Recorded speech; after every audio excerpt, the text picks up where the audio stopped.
Falando da senadora Selma Arruda, defesa de Selma tenta mantê-la no cargo até julgamento do recurso do STF. Selma Arruda é relatora no Senado do projeto que prevê a execução provisória da pena. A defesa da senadora Selma Arruda afirmou que a decisão que cassou o mandato de senadora gera insegurança jurídica. Mandato de senadora gera insegurança jurídica e deixa todos os candidatos vulneráveis. Esse processo abriu o paradigma muito severo para os candidatos. Até essa decisão, nenhum gasto anterior à campanha eleitoral era passível de prestação de contas. Todos os eleitores até hoje fizeram promoção da sua imagem pessoal e, inclusive, pesquisa de viabilidade eleitoral no período anterior à campanha.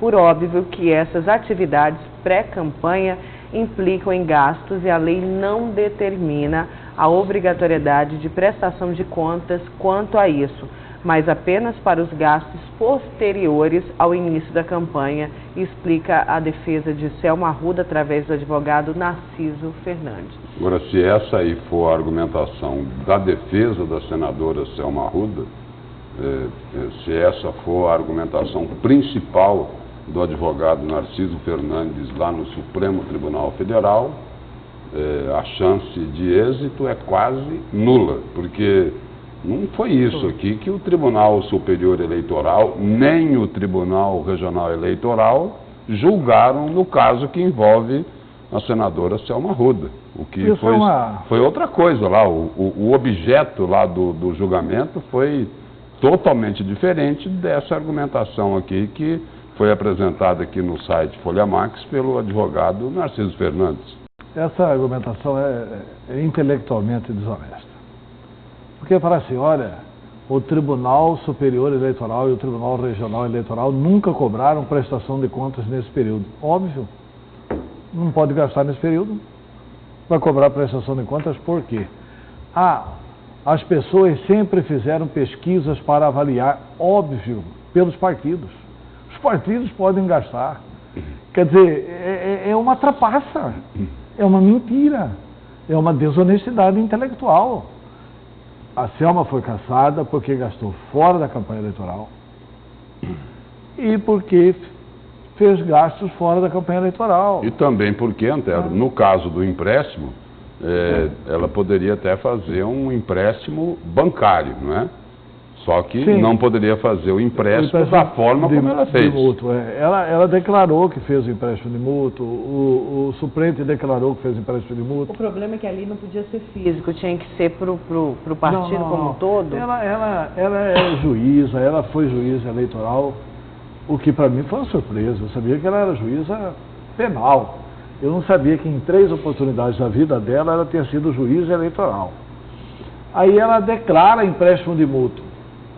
Aí vem com a argumentação, olha, mas empréstimo de mútuo é legal. É legal, no direito civil. No direito eleitoral não é legal. Então é uma trapaça, é uma deturpação da argumentação para tentar uma vitimização que, assim, não existe. Ponto.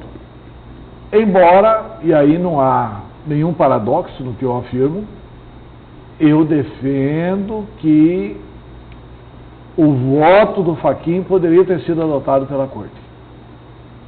Que o voto do Fachin foi um voto doutrinário. O Fachin não disse que ela não cometeu essas ilegalidades.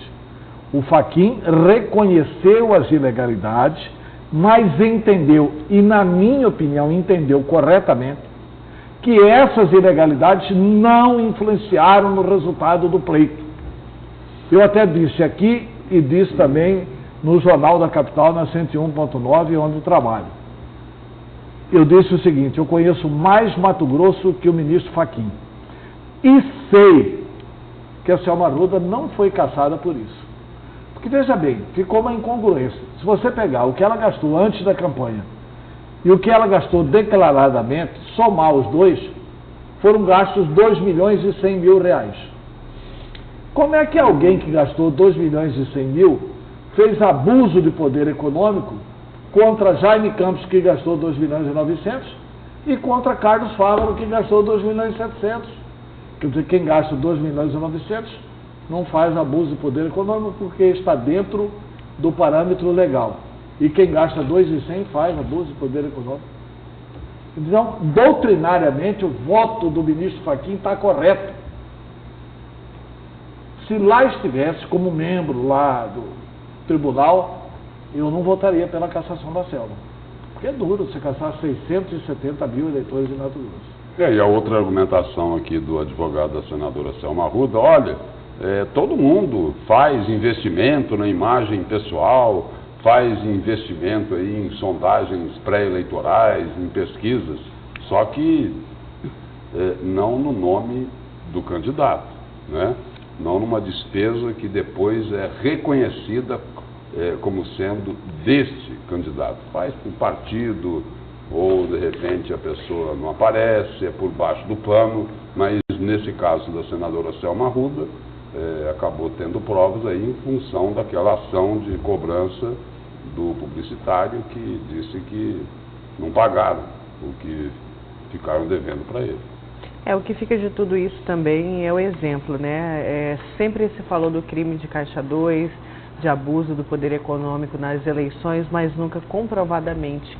Inclusive, é a alegação de boa parte dos eleitores da Selma Arruda de que, mas por que essa caça às bruxas à senadora se vários outros políticos cometem o mesmo tipo de crime? No caso dela, comprovado, e se comprovado, que ela pague pelo ato que fez e serve de exemplo para outros, né, Antero?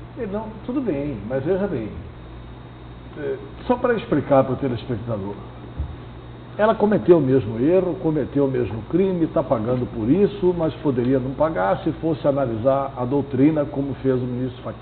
Ponto. Mas ela está pagando pelo erro que cometeu. Isso é, assim, indiscutível e absolutamente verdadeiro. Mas vamos pensar no seguinte: se o suplente de senador da Selma tivesse pego 1,5 milhão que depositou na conta dela e tivesse depositado na conta do partido, não teria acontecido nada. Não teria acontecido nada. Como, aliás, e nem seria computado. E aí a Selma teria gasto bem menos, teria gasto 72% a menos que os 2.100.000 na campanha eleitoral. Ou seja, ela teria gasto menos de R$1 milhão. E não teria acontecido absolutamente nada, e ela faria a campanha igualzinha ela fez. Ponto 1. E se a Selma também não tivesse declarado a questão do empréstimo de mútuo, por que o suplente não fez isso como contribuição dele ao partido? Pronto, estava resolvido o problema. O problema é que os erros são primários demais e provados demais e ficaram escancarados demais por causa da quebra do sigilo. A quebra do sigilo trouxe tudo à tona. Tanto é que no próprio julgamento lá no Tribunal Superior Eleitoral, o advogado José Eduardo Cardoso afirmou lá com todas as letras, falou o seguinte: olha, aqui o crime está confessado, o empréstimo de mútuo é proibido. E foi feito. Foi feito. E aquilo que você falou aqui, que a senadora Selma Arruda, enquanto era juíza, passou pela Justiça Eleitoral. E o próprio ministro relator disse que ele não concebia, né, de que ela não conhecesse a legislação eleitoral e que não poderia ter feito o que fez.